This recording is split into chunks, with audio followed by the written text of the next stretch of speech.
एक नाम है राजा विक्रमादित्य। ये नाम सुनते ही दिमाग में साहस, न्याय और कमाल की कहानियां आ जाती हैं, है ना? उनकी कथाएं सिर्फ मनोरंजन के लिए नहीं हैं, बल्कि वो हमें लीडरशिप और फर्ज के बारे में बहुत कुछ सिखाती हैं। तो आखिर वो क्या चीज है जो किसी राजा को सच में महान बनाती है? क्या सिर्फ उनका ताज या फिर उनके काम? चलिए उनकी कहानियों में उतरकर इस सवाल का जवाब ढूंढने की कोशिश करते हैं। तो सबसे पहली बात, किसी भी राजा की महानता वो सिर्फ उसके पद या सिंहासन से नहीं आती, बल्कि इस बात से आती है कि वो अपनी प्रजा का रक्षक कैसे बनता है।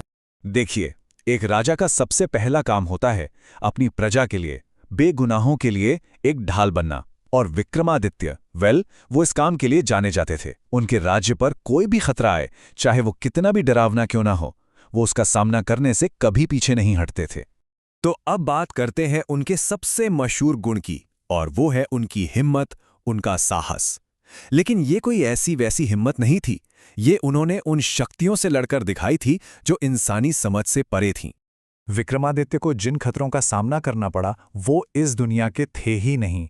सोचिए, एक तरफ तो एक चालाक तांत्रिक था जिसने एक औरत को बंदरिया बना दिया था, तो दूसरी तरफ एक ऐसा विशाल राक्षस था जो कभी मर ही नहीं सकता था और बेगुनाहों को परेशान करता था। तो सवाल ये है कि उन्होंने उस अमर राक्षस को हराया कैसे? किस्सा बड़ा मजेदार है।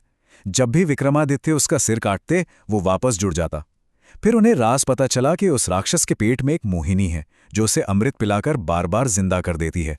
बस फिर क्या था, उन्होंने राक्षस का पेट चीर दिया, मोहिनी को पकड़ लिया और उस दैत्य का खेल खत्म हो गया। हाँ, लेकिन ऐसा नहीं था कि विक्रमादित्य हमेशा अकेले ही लड़ते थे।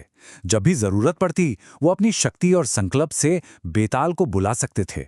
बेताल एक बहुत शक्तिशाली आत्मा थी जो ऐसे जादुई खतरों से निपटने में उनकी मदद करती थी जो किसी आम इंसान के बस की बात नहीं थी।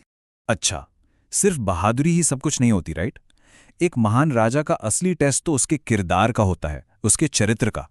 तो चलिए देखते हैं कि दान पुण्य के मामले में वो कैसे खरे उतरे। कहानी कुछ यूं है कि विक्रमादित्य को दुनिया का सबसे बड़ा दानवीर माना जाता था, लेकिन तभी उन्हें पता चलता है राजा अधिरथ के बारे में, जो हर रोज 1,00,000 सोने के सिक्के दान करते थे। अब ये तो एक बहुत बड़ी चुनौती थी। अब यहां विक्रमादित्य का बड़प्पन देखिए। जलने की बजाय उन्होंने सच्चाई का पता लगाने का फैसला किया। वो भेष बदलकर तक्षशिला पहुंचे और अधिरथ के महल में एक पहरेदार बन गए, सिर्फ ये जानने के लिए कि इतना धन आ कहां से रहा है। और जो राज उनके सामने आया, वो सच में होश उड़ा देने वाला था। उन्होंने देखा कि राजा अधिरथ हर रात मंदिर जाते और उबलते तेल के कड़ाहे में कूद जाते थे, जिसके बाद चुड़ैलें आकर उनके शरीर को खा जाती थीं। फिर एक देवी उन्हें जिंदा करती और इस निस्वार्थ काम के बदले सोने के सिक्के देती थी। जरा सोचिए विक्रमादित्य के हौसले के बारे में।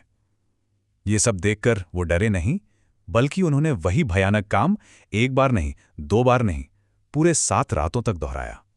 आखिरकार देवी उनसे प्रसन्न हुई और उन्होंने वरदान में वो जादुई थैला मांग लिया।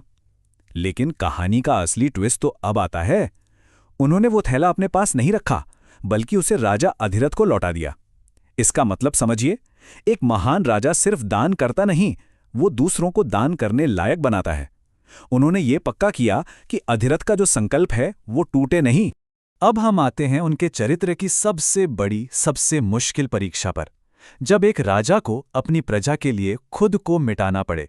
सोचिए, एक बेऔलाद ब्राह्मणी को सपना आता है और सपने में देवी कहती हैं कि अगर राजा विक्रमादित्य अपने हाथ पैर काटकर यज्ञ की आग में डाल दें तो भगवान शिव खुश होंगे और तुम्हें संतान देंगे। मतलब, कोई राजा से ऐसा कैसे मांग सकता है? और विक्रमादित्य ने क्या किया? जैसे ही उन्होंने ये सुना, एक पल की भी देरी नहीं की। वो सीधा ऋषियों के पास पहुंचे और एक एक कर अपने शरीर के टुकड़े आग में डालने लगे। अब यहां बलिदान के पीछे की वजहों को समझना बहुत जरूरी है। ऋषि वो तो मोक्ष के लिए त्याग कर रहे थे, राजा अधिरथ दान के लिए। पर विक्रमादित्य, उन्होंने ये सब सिर्फ अपनी प्रजा के एक इंसान की खुशी के लिए किया, जिसे वो शायद जानते भी नहीं थे। इससे पता चलता है कि उनके लिए राज करना सिर्फ एक काम नहीं था, ये उनकी जिंदगी का मकसद था। और इस बलिदान के बाद जो हुआ वो और भी हैरान करने वाला था। एक देवता ने आकर ऋषियों को तो जिंदा कर दिया, पर विक्रमादित्य की राख पर किसी का ध्यान नहीं गया। तब ऋषियों ने भगवान शिव से प्रार्थना की और शिव जी खुद वहां आए। वो विक्रमादित्य के त्याग से इतने खुश हुए कि उन्होंने ना सिर्फ राजा को जिंदा किया बल्कि उस ब्राह्मण जोड़े की मुराद भी पूरी कर दी।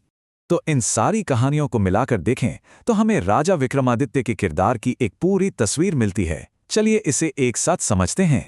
तो क्या थे एक महान राजा के गुण? पहला, साहस, जो उन्होंने राक्षसों को हराकर दिखाया। दूसरा, न्याय, निर्दोषों की रक्षा करके। तीसरा, दानवीरता, ये साबित करके कि असली दान शोहरत के लिए नहीं होता। और आखिर में त्याग, अपनी प्रजा के लिए अपनी जान तक दे देना। तो ये कहानियां सिर्फ पुराने किस्से नहीं हैं। ये लीडरशिप का एक ऐसा मॉडल है जो आज भी उतना ही जरूरी है। ये हमें सिखाती हैं कि असली लीडरशिप कुर्सी की नहीं बल्कि सेवा की होती है।